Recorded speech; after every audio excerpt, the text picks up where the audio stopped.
Taiwan is a small island at the center of global tensions. It's the world leader in strategically important chip production and a linchpin of the U.S.'s island chain strategy to contain China. It could also be the spark that sets off a great power war. But how did it come to this? The story of the Taiwanese powder keg goes all the way back to the 1940s, rooted in China's unfinished civil war, the Japanese surrender, and the Soviet invasion of Manchuria in August 1945. These events had serious consequences for China, which had been resisting a Japanese invasion since 1937. By 1945, Japan occupied large areas of China, but had been unable to fully conquer the country, despite the loss of 20 million Chinese civilians and troops. Chiang Kai-shek, the Chinese wartime commander and leader of the nationalist forces in the Kuomintang Party, KMT, suddenly found himself among the victorious allies. However, the Japanese surrender came as a surprise and heightened tensions with other factions in China. Mao Zedong's Chinese Communist Party, CCP, officially fought alongside the KMT against Japan, but in practice, their so-called United Front had collapsed by 1941. From 1927 to 1937, the KMT and CCP had fought a bloody civil war, during which the KMT forced the communists into the Chinese hinterland. The United Front never healed a rift between the two factions, and tension and distrust persisted through 1945. The CCP did little actual fighting against the Japanese, instead focusing on expanding their bases from their capital at Yan'an. With the Japanese surrender, these new so-called liberated areas could support the communists in a likely resumption of the Civil War. During the war against Japan, the U.S. supported Chiang with arms and training, despite concerns about corruption and incompetence in the KMT. Some Americans were more impressed by the communist movement based in Yan'an, which successfully presented itself as less corrupt and more representative. However, toward the end of the Second World War, in April 1945, the U.S. announced it would only recognize Chiang's nationalists. Unsurprisingly, Mao Zedong complained, "We don't understand why America's policy seems to waver after a good start." As the KMT and CCP raced for Japanese-held territory, the U.S. supported Chiang with an airlift into major cities away from KMT base areas, as well as landing 50,000 U.S. Marines in coastal areas to prevent CCP advances. Competition was especially fierce in Manchuria, then occupied by the Soviet Union against Chiang's wishes. Manchuria, heavily industrialized, had been the Japanese puppet state of Manchu Kuo since 1931. Its large army was well-equipped and trained by Chinese standards and could be integrated into either the KMT or the CCP. For the CCP, Manchuria's proximity to other communist regimes was key. Mao compared it to a sturdy armchair, with the Soviet Union as the back and Soviet-dominated states in Mongolia and North Korea as the sides. The Soviet Union, however, provided only limited help to the CCP, allowing them to receive Japanese arms but stopping short of political support. So in 1945, the KMT seemed to have the advantage thanks to the U.S.'s support. The U.S. still saw China as a pillar of its policy in Asia and did not want a new civil war. President Harry Truman dispatched high-profile General George Marshall to oversee negotiations between the KMT and CCP. Both sides appeared willing to negotiate, but this was largely for show, for Marshall's benefit, as neither budged from core demands. The CCP wanted control of its liberated areas and to keep its own army until a new government, including the communists, was formed. Chiang demanded the CCP give up control of its territory and troops before creating any new government or constitution. 6 weeks of talks resulted in little more than a tenuous truce and a vague joint statement. Civil war must be avoided at all costs, and an independent, free, prosperous, and strong new China be created. Both sides likely preferred war to political agreement. Chiang's reluctance to compromise was boosted in August 1945 when he signed a treaty of friendship with the Soviet Union. In exchange for withdrawal from Manchuria and recognition of Chiang's government, the Soviet Union gained the naval base at Port Arthur and economic concessions in Manchuria. Stalin believed the CCP would lose a war against the KMT, but Mao was shocked at the supposed betrayal. On paper, there was a military imbalance in 1945. The KMT had around 4.3 million troops, including 2 million regulars. Some units were well equipped with the U.S.'s weaponry, including infantry firearms, artillery, aircraft, and tanks. However, KMT troops were spread out across China, causing severe logistical problems. Loyalty and morale varied greatly. Chiang's most loyal commanders got the best equipment, but they weren't always the most competent. Many of his best officers had been killed fighting the Japanese, and those who remained were often locally recruited non-professionals, vulnerable to corruption, bribery, and political infighting. Meanwhile, the CCP had around 900,000 troops, supported by militias. Most were guerrilla fighters, and to win any civil war, Mao understood they must transform into a conventional force. They acquired captured Japanese and gifted Soviet equipment, including 700 tanks and 900 aircraft, but had little experience using such weaponry. CCP Commander Zhu De, responsible for developing a new People's Liberation Army, PLA, prioritized practical improvements. He initially ignored tanks and aircraft in favor of heavy artillery, improved communications, and tactical training. The CCP also operated under Maoist strategic principles, which prioritized mobility and survival over control of key locations. For defeating Chiang Kai-shek, Mao wrote, "The general method of fighting is mobile warfare. Therefore, the abandonment of certain places or cities is not only unavoidable, but also necessary." CCP morale, coordination, and strategic focus were all better than the KMT's. The party strictly controlled all commanders and expected coordinated, concentrated moves against Chiang's spread-out forces. The CCP was also carrying out rural reforms, backed by vigorous political education, which earned some support from peasants in their base areas. Meanwhile, nationalist regions suffered from economic crisis, food shortages, and broken infrastructure, partly due to the Japanese invasion, but also due to nationalist mismanagement and resistance to reform. Nationalist control was concentrated in major cities, allowing the CCP to expand in the countryside from 116 counties across China to 175. As both sides expanded, clashes intensified between KMT and CCP troops in early 1946, especially in Manchuria and the cities of Changchun and Siping. As the CCP grew in the region, the KMT fought to link up their garrisons. Marshall returned and oversaw a new ceasefire in Manchuria, but both sides remained distrustful. Chiang knew truces benefited the CCP, but his government's return to the capital of Nanjing also brought more pressing domestic issues.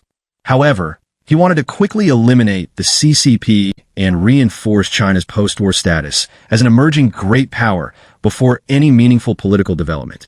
He reportedly said, "It is first necessary to deal harshly with the communists and later, after 2 or 3 months, to adopt a generous attitude." The CCP took advantage of ceasefires to spread its influence in Manchuria, including taking control of the largest city, Harbin, following Soviet withdrawal. The party was now firmly entrenched in northeast China and developed a policy of offense in the north, defense in the south. Still, most CCP troops remained in their base areas and generally gave ground to KMT forces. Washington warned that its support for Chiang depended on peaceful coexistence with the CCP, but Chiang launched a general offensive in June 1946. KMT troops mostly targeted the CCP's Central Plains and Central China military districts, attempting to surround CCP formations. The communists broke into smaller groups and withdrew, with some rearguard units suffering heavy casualties.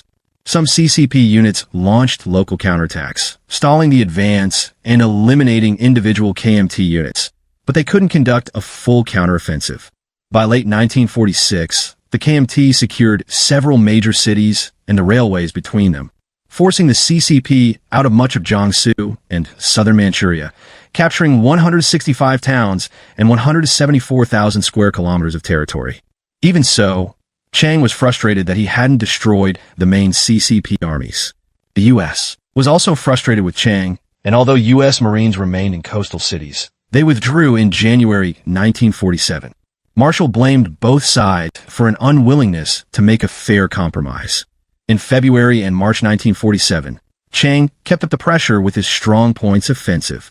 His best forces attacked Shangqiu and Shandong in a pincer movement to potentially win the war.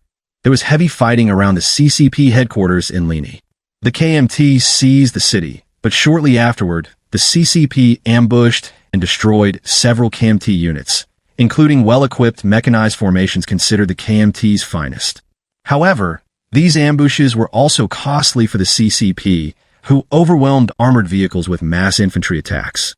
Although the heaviest fighting was in Shandong, the CCP capital of Yan'an in Shaanxi was the prime target. After a diversionary attack in the west of the province, the KMT 1st and 29th Armies headed straight for Yan'an.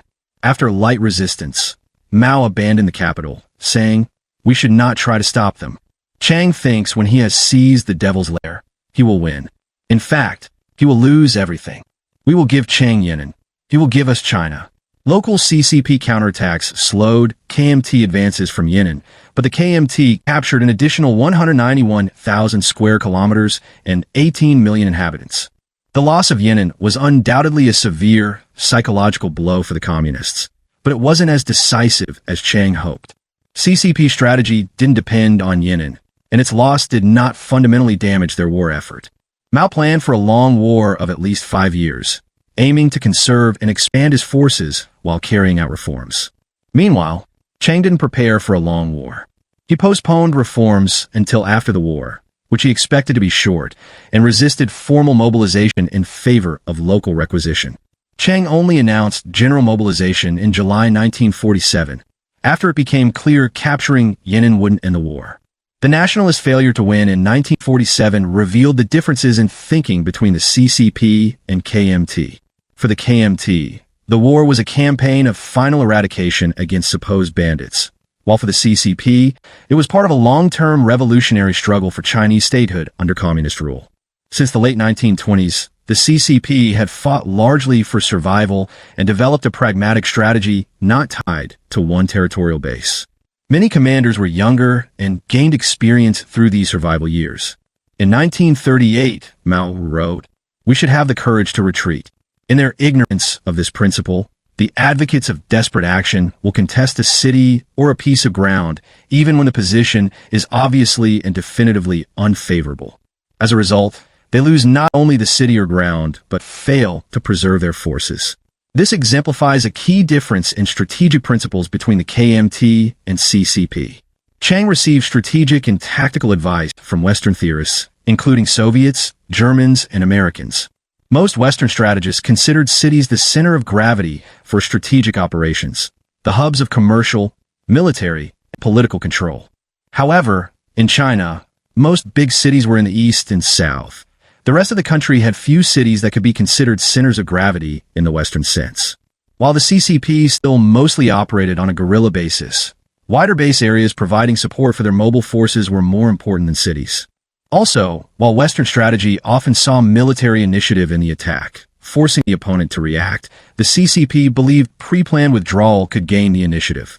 Attacking troops entering hostile, unfamiliar territory faced problems with military organization, logistics, and cohesion. Only once this happened, and the CCP had a decisive advantage, did they target specific units to eliminate. Since KMT commanders lacked coordination, eliminating a single unit was often enough to stop or even reverse an entire offensive. For the CCP, retreat, far from being an acceptance of defeat, was a necessary preliminary to victory in the form of ambush and counterattack. In late 1947, the CCP did just that. The KMT's general and strong points offensives brought the nationalist control of more of China than arguably at any other point, but they still couldn't defeat the communists. Chiang's forces were far from their bases and logistical hubs, while many troops were tied down in garrisons. As the strong points offensive was designed as a war-winning operation, the KMT didn't know what to do with troops now spread across the country. This short-sightedness meant inefficient local administration struggled to sustain large garrisons. As historian Christopher Liu explains, consequently, the large-scale strategic and territorial gains won during both offensives transformed into burdens virtually overnight. The Kuomintang simply lacked resources to defend them adequately, and the forces they did have were dangerously overstretched. Meanwhile, CCP forces expanded to 2 million troops and doubled their artillery and machine guns. CCP counterattacks began to reverse KMT gains in northeastern China, encouraging Mao to launch counteroffensives from May 1947 in the summer, autumn, and winter offensives. CCP troops concentrated against individual cities, hoping to ambush relief columns from neighboring areas. Soon, KMT commanders were reluctant to send any assistance at all, and CCP forces advanced across the battlefield, especially in Shandong, Shaanxi, and Manchuria. Although Chiang ordered cities to fight to the death, mass defections led to the loss of some well-defended cities in a matter of days. By September, Mao ordered his commanders to press gang defectors into their forces. From now on, you must change your habits of relying on supplies from the liberated areas. People, food, weapons, clothes, all must come from the enemy troops and the enemy's rear. Whenever you capture enemy soldiers, just fill them into your own forces.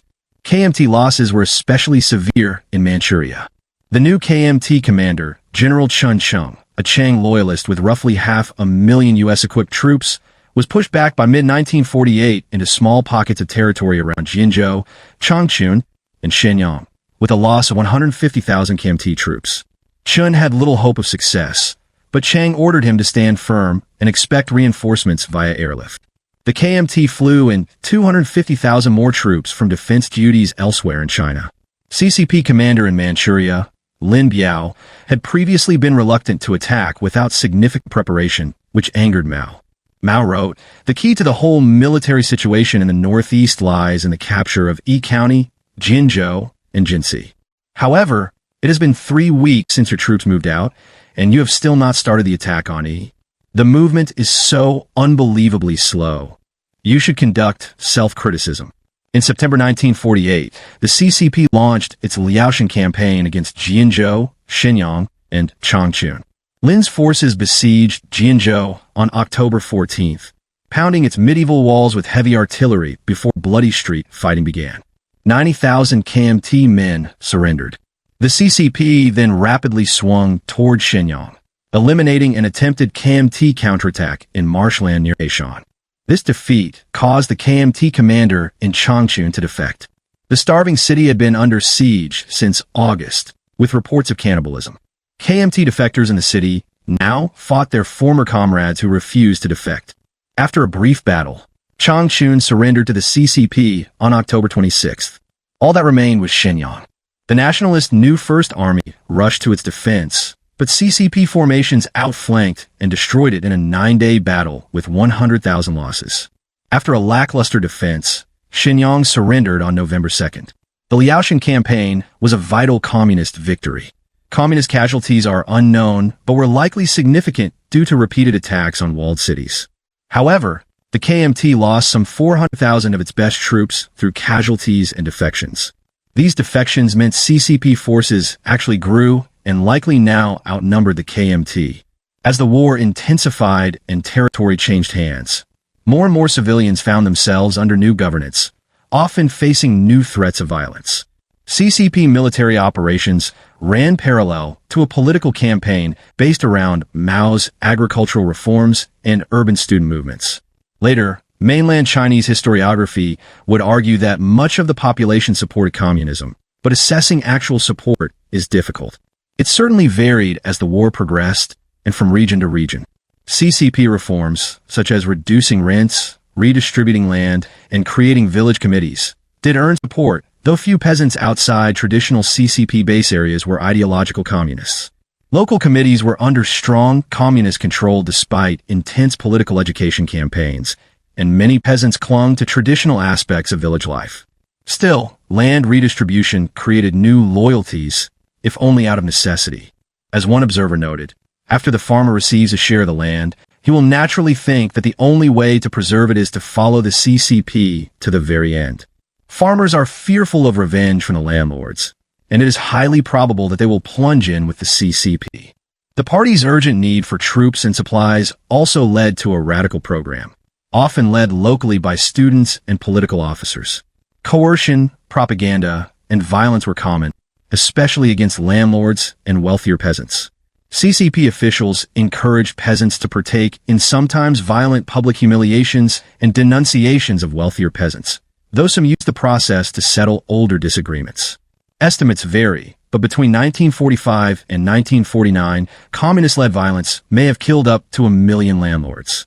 Notable social critic Su Wenxiang claimed the CCP used the crisis of war to justify harsh actions. The CCP sets fires and kills people, and in everything, its talents are used for destruction. The CCP is happy at disasters and delighted at calamities. Their only fear is that the empire is not in chaos. CCP officials were also often disappointed with the amount of land and property actually available to redistribute to the poorer classes. As a result, they targeted even mildly better-off peasants, seizing their property in public trials. But civilians in KMT areas also experienced violence and suffering, both deliberate and from economic mismanagement. A massive economic crisis and hyperinflation destroyed savings. Between 1945 and 1948, prices in KMT areas rose on average 30% per month. The nationalists made the problem worse by forcing the conversion of Japanese-issued currency for KMT notes at a terrible exchange rate. Chinese in former Japanese-occupied areas were also vulnerable. The KMT saw many as Japanese collaborators, and returning landlords demanded overdue rent under threats of violence. As KMT logistics broke down, troops often stole food and winter clothing. This was especially true in Manchuria, which had avoided many of the hardships of earlier wars. The U.S. ambassador noted that nationalist Southern military forces and civil administrators conduct themselves in Manchuria as conquerors, not as fellow countrymen, and have imposed a carpetbag regime of unbridled exploitation upon areas under their control. If military and civil authorities of local origin were in control, they too would probably exploit the populace. But experience has shown that Chinese authorities of local origin, in general, never quite strangle a goose laying golden eggs. Many of the economic problems in KMT areas stemmed from the war with Japan. Civilians had tolerated hardship then, but in a civil war, they were less willing, especially when one side claimed to represent an alternative social and economic model. Exhausted KMT soldiers were just as fed up with suffering as civilians. Nationalist troops, who had tolerated terrible conditions in the Sino-Japanese conflict, were less willing to do so against fellow Chinese. As KMT morale dropped, discipline grew harsher, and food shortages worsened.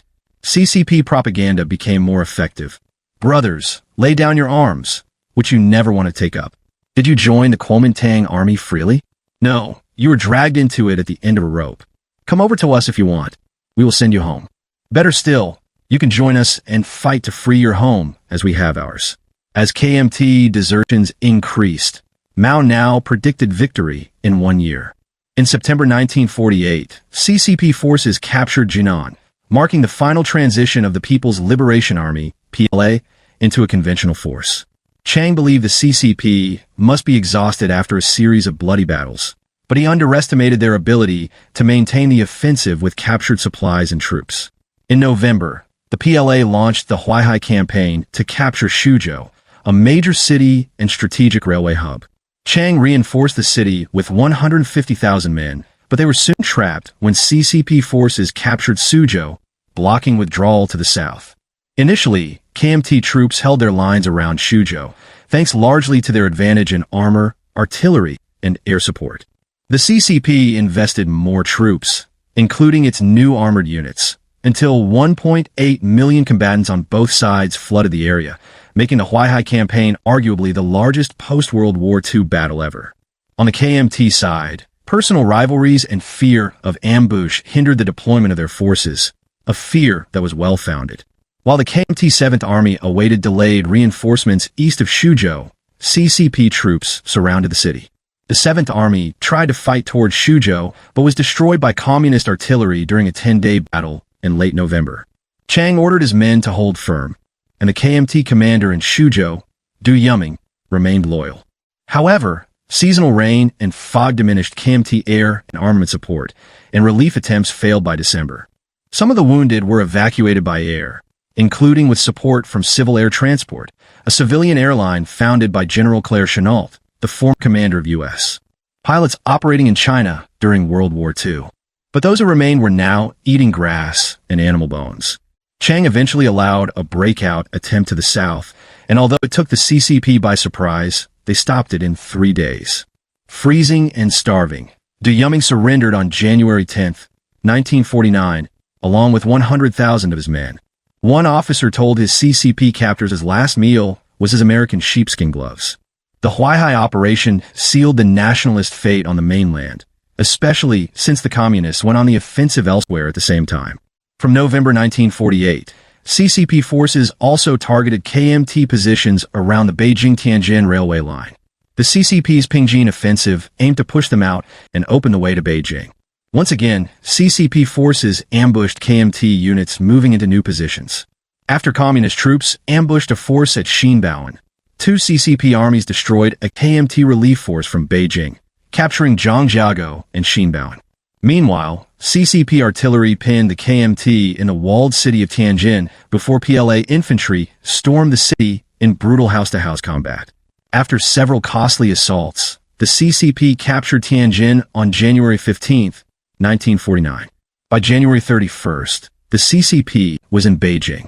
The city's KMT commander informed Mao he no longer recognized Chiang's authority and vacated the city to the CCP. They entered in a military parade observed by an American.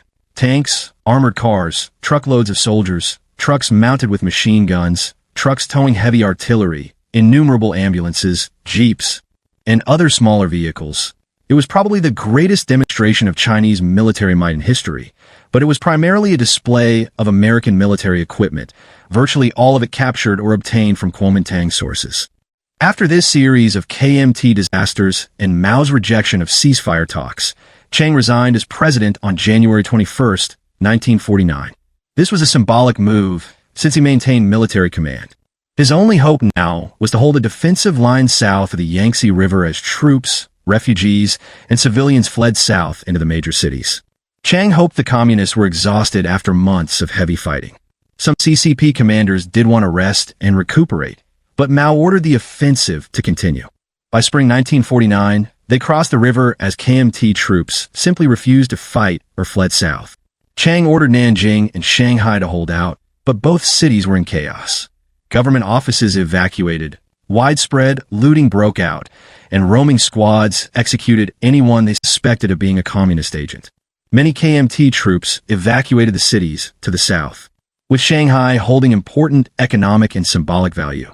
The CCP hoped to capture it without a serious fight.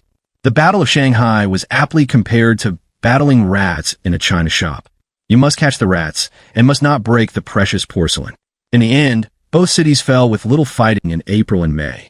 Through the summer and fall, the CCP continued to advance against light resistance, capturing Changsha in August and Guangzhou in October.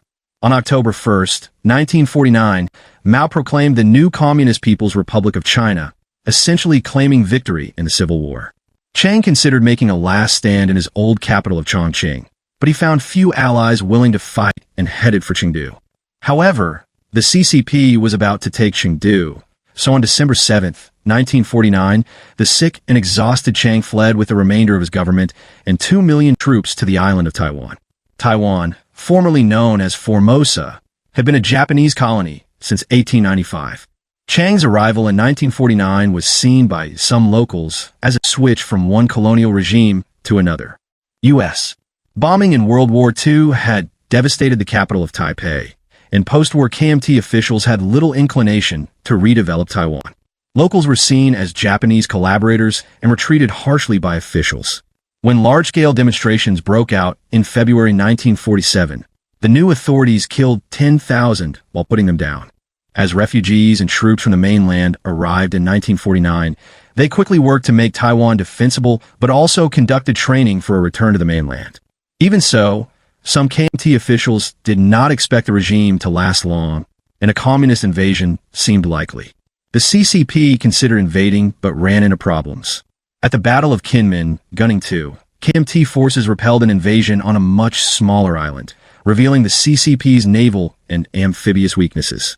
The CCP later captured Hainan in April 1950, but only with the help of a strong local communist movement. Taiwan remained out of reach. Mao's People's Republic also had issues elsewhere, claiming regions still outside his control, like Xinjiang and Tibet. Both are ethnically diverse and religiously distinct from most of China, with Xinjiang being mostly Muslim and Tibet Buddhist. The CCP would eventually take control of both in the 1950s, although separatist movements, aided by the U.S., persisted. Meanwhile, in Taiwan, the situation improved for the KMT. By mid-1950, commanders felt relatively secure on the island, and Chiang reclaimed the title of President of the Republic of China. He also hoped for U.S. assistance, but was mostly disappointed. President Truman announced, "We are not going to get involved militarily in any way on the island of Formosa." The Chinese Civil War never officially ended, though historians usually point to Chiang's flight to Taiwan on December 7, 1949, following the CCP's capture of Shanghai as a key marker. Calculating casualties verges on the impossible. Post-war communist Chinese historiography downplays CCP losses, which were often difficult to assess due to a large influx of new recruits and defectors. A reasonable estimate for the period of 1945 to 1949 is around 2 million military casualties from both sides and 5 million civilian deaths, including from famine. Communist victory and nationalist defeat have several explanations. The KMT's poor strategy played a role, especially Chiang's decision to keep significant forces in Manchuria, far from their main bases. The KMT also suffered from extremely low morale. Exhaustion from fighting the Japanese, harsh discipline, and starvation conditions in some units contributed to defections. One estimate suggests 40% of KMT recruits deserted during training, while 20% of casualties may have been from malnutrition. In some cases, KMT officers physically tied their troops together to prevent desertion. Many troops simply wanted to go home. When KMT victory seemed imminent in 1946, morale held, but as soon as the prospect of a long war emerged, it collapsed. Communist forces, on the other hand, were mostly well-rested, ideologically motivated, and competently commanded. Post-war Chinese historians have highlighted Mao's role, but many of his commanders, like Lin Biao, Zhu De, Zhou Enlai, and Liu Shaoqi, were essential in turning the CCP from a guerrilla movement into a regular army. The CCP was also able to keep its movement and army under strict party control, thanks to the Yan'an Rectification movement of 1942 to 1945.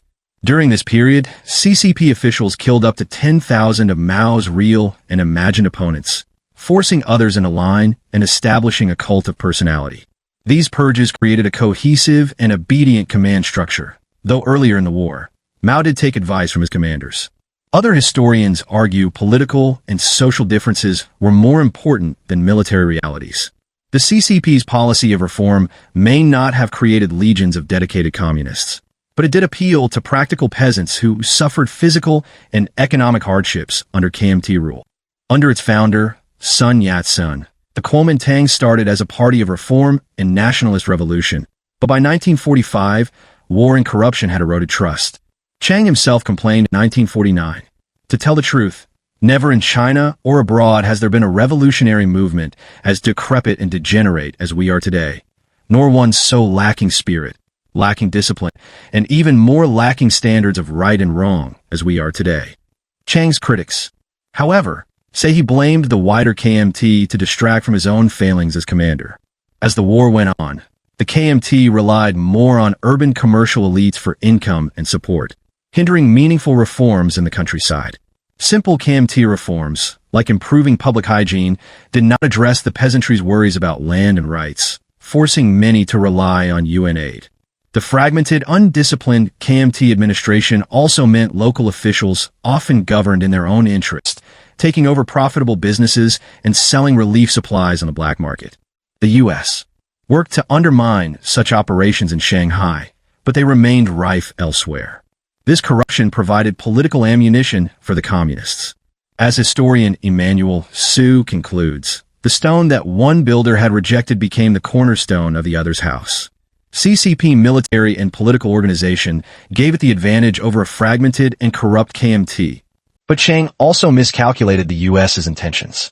China was no longer the U.S.'s priority, especially as U.S.-occupied Japan emerged as a more reliable regional partner by 1947. The U.S. stopped most of its assistance to Chiang, a decision that mostly earned bipartisan support. Chiang and his wife then focused their diplomatic efforts on the Republican Party, which they expected to win the 1948 election. Instead, the Democrat Truman won decisively, and the Chinese Civil War was low among U.S. voter concerns. Still, soon after the CCP's victory, Truman's critics accused him of losing China. Historians have since pointed out that China was never really Truman's to lose and suggest this accusation was just a result of Cold War tensions. U.S. officials later saw China and the Soviet Union as a single, monolithic communist threat, although in reality, the Soviet Union was not overly enthusiastic about the CCP's victory in China. The CCP's agrarian Maoism clashed with the Soviets' proletarian-oriented Marxism-Leninism, and the Soviet Union feared a strong China might undermine their leadership of global communism. Throughout the war, the Soviet Union sought to keep China weak, and even after relations improved from 1954, tensions remained. The U.S. Cold War concern with monolithic communism had major consequences. By 1950, some of Truman's advisors wanted him to support Chiang's Republic of China on Taiwan. Truman remained skeptical, but worried about a combined Sino-Soviet attack. For Washington, the outbreak of the Korean War in June 1950 seemed to signal this very threat.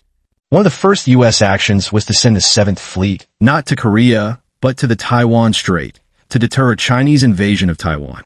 This move probably saved Chiang's republic, which would later become a democracy, and prevented final communist victory in China. For the CCP, what they call the Revolution of 1949 ended the long Chinese upheaval since the collapse of the Qing dynasty in 1911. But in their eyes, it remained incomplete. 75 years later, one of the lasting legacies of the Korean War was the American testing of tactical nuclear weapons and General MacArthur's idea to use nuclear weapons on China, ultimately avoided. However, this showed where the new Cold War between the superpowers was headed, and the potential of limitless nuclear energy wasn't just relevant for military applications. Before his death, Joseph Stalin had accelerated the Soviet nuclear program, and a vision of atomic-powered communism lived on after him.